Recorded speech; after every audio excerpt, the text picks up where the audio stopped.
ඔයසාදරෙන් පිළිගන්නවා තවත් build video එකකට. බිල්ඩ් එකක් නෙවෙයි, බිල්ඩ් දෙකක වීඩියෝ එකක්. ඉතින් ඔන්න ටිකක් බෑග්ග්‍රවුන්ඩ් එකේ වගේම ඉන්න තැන වෙනස් වගේ දැනෙනවා ඇති. මේ ගම්පහ මිනුවන්ගොඩ චමා කම්පියුටර්ස් එකට තමයි අපි මේ ඇවිල්ලා ඉන්නේ. මේ PCs දෙක හදන්න. මේ PCs දෙක සම්පූර්ණයෙන්ම මොනිටර්ස්, කේසින් ඒ වගේම අනෙකුත් හැම දෙයක්ම ගොඩක් විශේෂ දේවල් ටිකක් තියෙනවා. මේ හැම එකක් එක්කම මේක 3 මිලියන් ලක්ෂ 30ක් වෙනවා මේ සම්පූර්ණ බිල්ඩ් එක. ඉතින් මේ බිල්ඩ් එක චමා කම්පියුටර්ස් එකෙන් හදාගන්න යන්නේ වීඩියෝ එඩිටිංగ్ වැඩවලට 4K 8K වගේ වැඩවලට. ඉතින් ඒ තුල චමා කම්පියුටර්ස් එක හරහා තමයි මේ සම්පූර්ණ කම්පොනන්ට්ස් ලිස්ට් එකම තෝරගෙන ඒ දේවල් ෆයිනලයිස් කරලා ගෙන්නගෙන තියෙන්නේ. ඉතින් 3 මිලියන් බිල්ඩ් එකක් වීඩියෝ එඩිටිං වලට යන්නේ. අපි බලමු මොනවද පාවිච්චි කරලා තියෙන කම්පොනන්ට්ස් කියලා. ඉතින් පළවෙනිම කම්පොනන්ට් එක තමයි මෙතනදී CPU එක. අපිට තියෙනවා 10 Gen එකේ i9 10900K CPUs දෙකක් මෙතනදී. මේක 10 core 20 threads විදිහට තමයි මෙතනදී තියෙන්නේ. ඉතින් 10 Gen CPUs දෙකක් මෙතනදී තෝරගන්න තියෙන ප්‍රධානම හේතුව තමයි දැන් අපිට 11 Gen ඇවිල්ලා තියෙනවා. ඉතින් කෙනෙකුට හිතන්න පුළුවන් ඇයි 11 Gen එකේ Intel CPUs වලට යන්නේ නැත්තේ කියලා. 10 Gen එකේ අපිට cores 10ක් තියෙනවා. හැබැයි 11 Gen එකේ i9 වලට ආපුවම අපිට තියෙන්නේ cores 8යි. ඉතින් මෙන්න මේ ප්‍රධාන හේතුව නිසා විශේෂයෙන්ම මල්ටි ත්‍රෙඩඩ් විශේෂයෙන්ම හයිපර් ත්‍රෙඩිං පාවිච්චි කරන වර්ක්ලෝඩ් වීඩියෝ එඩිටිං රෙන්ඩරිං වලට ආපුවම එතනදී මේ කෝස් දෙකක් අඩුවීම පර්ෆෝමන්ස් වල අඩුවීමකට හේතු වෙනවා. ඉතින් ඒක තමයි විශේෂයෙන්ම මෙතනදී චමා මාත් එක්කත් මේ ගැන කතා කරා. අපි 10 Gen එකේ i9 දෙකක් ඒ විදිහටම තියන්න 11 Gen වලට යන්නේ නැතුව ඉන්න ප්‍රධාන හේතුව උනේ මේ කෝ කවුන්ට් එක 11 Gen එකේ අඩු වෙලා තියෙන එක. මෙතනදී මේ ප්‍රොසෙසර්ස් වලට පාවිච්චි කරන motherboards ROG motherboards, ROG Maximus lineup එකේ motherboards.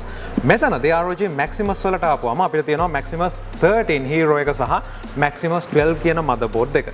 මේ motherboards දෙක සාමාන්‍යයෙන් ROG Maximus lineup එකට ආපුවම අපිට තියෙනවා 12 කියලා කියන්නේ Z490 Z490 motherboard එක 10 Gen එකට ආපුවා. ඒ වගේම Maximus 13 කියලා කියන්නේ Z590 motherboard එක chipset එක තියෙන. ඉතින් මෙතනදී ගන්න පුළුවන් options ඔක්කොම උපරිමයට ඒ වගේම Z590 Z490 වල තියෙන overclocking capability එක මේ හැම දෙයක් එක්කම අපිට ලැබෙනවා Asus lineup එකේ තියෙන හොඳම technologies ටික මේ තියෙන motherboards වල.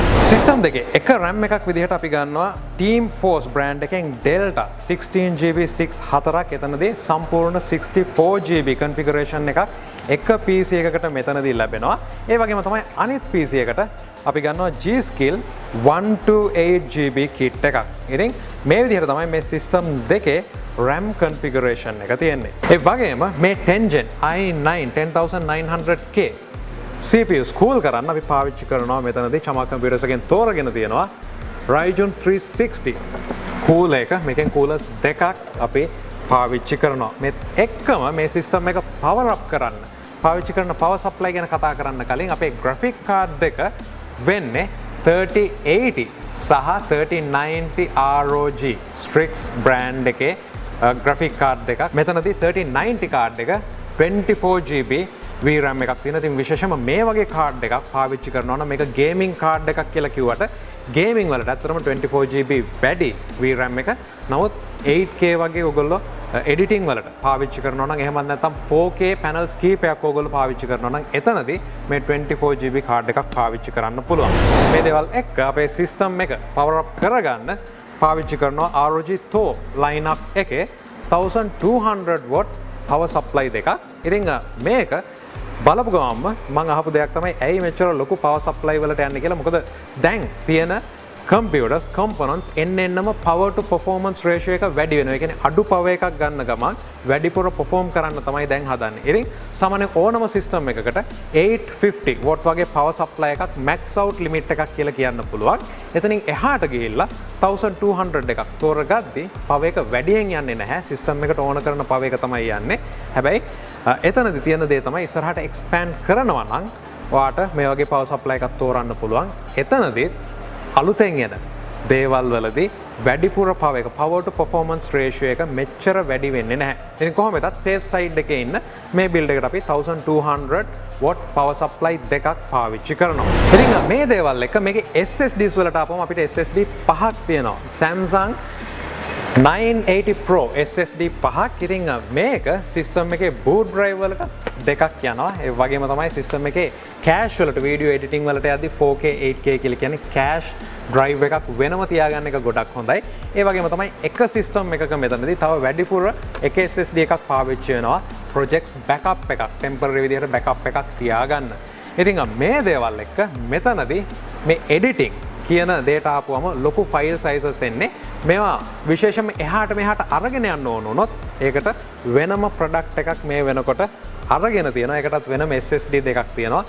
ROG Strix Aerion drive එක මෙතනදී NVMe එකක් අපිට පුළුවන් වෙනවා portable drive එකක් විදිහට USB type C එකෙන් fix කරගන්න. ඉතින් බොහොම handy tool එකක්. ඔන්න NVMe එකක් දාලා ඕනම capacity එකක ඒක අරගෙන යන්න පුළුවන් portable drive එකක් බවට පත් කරගන්න පුළුවන්. ඉතින් මේ දේවල් ඔක්කොමත් එක්ක අපේ casing එක වෙන්නේ මේ සම්පූර්ණ system දෙකටම ROG Helios casing දෙකක් ගොඩක් ඉඩ තියෙන liquid coolers දාන්න පුළුවන් හොඳ build quality එකක් තියෙන casing. ඒත් එක්කම මේ editing setup එකේ monitors වෙන්නේ Asus PA Pro Art series එකේ 27 inch 1440p monitors දෙකක්. ඉතින් මෙතනදී මේ build එක කරන කස්ටමර්ට මීට වඩා high resolution monitors අවශ්‍යයි කියලා කිව්වා. නමුත් ඒවා ලබා ගැනීමේ යම්කිසි ගැටලුවක් මේ වෙනකොට තියෙනවා. ඉතින් මේ හැම දෙයක් එකම තමයි මේ setup එකට යන්නේ. ඉතින් මේ හැම දෙයක් එකම රුපියල් ලක්ෂ 30ක් විතර යනවා මේ සම්පූර්ණ build දෙකටම. ඉතින් ඔන්න ඔයාලට පුළුවන් Chama computers එක contact කරගන්න. මේ වගේ builds කරනවා නම් එයාලත් එක්ක එකතු වෙලා අවශ්‍ය කරන හැම දෙයක්ම කතා බහ කරලා build එක කරගන්න. ඉතින් අපි බලමු මොන විදිහටද build එක සිද්ධ වෙන්නේ. මේ build දෙකම සිද්ධ වෙන්නේ. ඒ වගේම performance කොහොමද කියලා.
සිස්ටම් දෙකටම පාවිච්චි කරපු ROG Ryujin cool එක අපිට කස්ටමයිස් කරන්න පුළුවන් ඒකේ තියෙන LCD ස්ක්‍රීන් එක.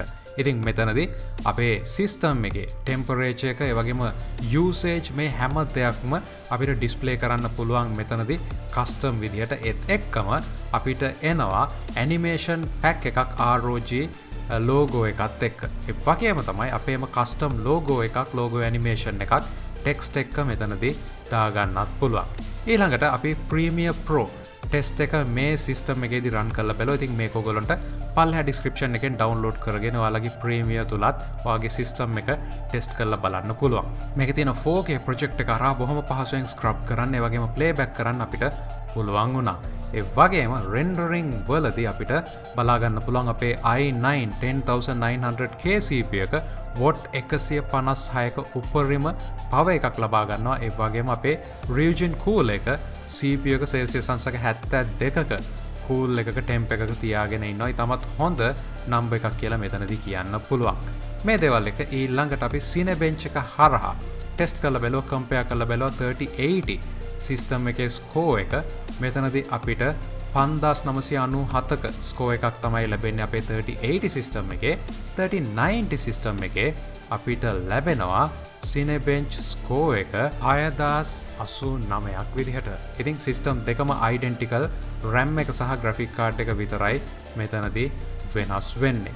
මේ දේවල් එක්ක ඊළඟට අපි blend test එක CPU එක උපරිමව ස්ට්‍රෙස් කරන්න ඒ හරහා temp එක ඒ වගේම power එක කොහොමද කියලා බලන්න ගියේ.